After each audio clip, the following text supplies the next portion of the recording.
Hi again and welcome back to 30 Days to an Outstanding Customer Experience. Today I want to share with you one habit that helped me increase repeat business, build stronger relationships, and it only takes 5 minutes. It's simple.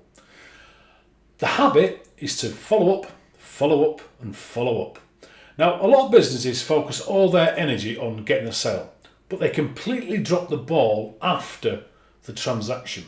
And yet that post-sale moment is exactly where long-term loyalty from customers is built. So let's talk about how a simple follow-up strategy can turn one-time buyers into lifelong customers. Firstly, you want to follow up to reinforce value, and that means your first follow-up should be about support, not selling, because this shows the customer that you care about the outcome and not just the sale. So for example, you could say, I'm just checking in how everything's going with your purchase, or what questions do you have, or we appreciate your visit. Can I just ask, is there anything we could have done better? Now this follow-up works because it's unexpected, it's personal, and it's able to build trust fast. Secondly, follow up to fix what you might have missed. Now you'll often find that a well-timed follow-up can often catch issues before they become complaints. And if something didn't go perfectly, that's your second chance to make it right. So you could try something like, thanks again for your order. If anything didn't meet your expectations, I'd love the chance to fix that now. No formality, just a real check-in. And then thirdly, you want to follow up to invite them back. Because once value has been delivered, it's okay to re-engage with a relevant offer, a reminder, or an invitation.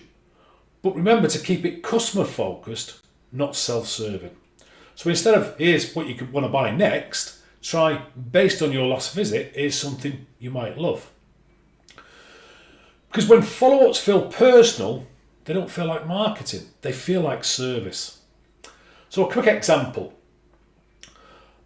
A service business I work with started sending personalised check-in emails 3 days after every appointment. And within 60 days, their repeat bookings rate increased by over 40%. Why? Because they stayed top of mind and showed they cared about the customers beyond the transaction. Okay, here's your actionable step for today. Pick one product or service or customer interaction in your business and build a simple follow-up around it. Keep it personal, keep it light, and make it easy for them to respond. And I'd love to hear from you. What's one follow-up strategy you've used to stay connected with your customers, and how has it worked for you? Share your experience in the comments because I'd love to hear what's working. Now remember, these tips only work if you work them, so give it a go. Take this idea from theory to practice and from practice to mastery, because trust me, you are going to thank yourself later. Now you go out there and you make this the year you deliver unforgettable service that keeps your customers coming back time and time again.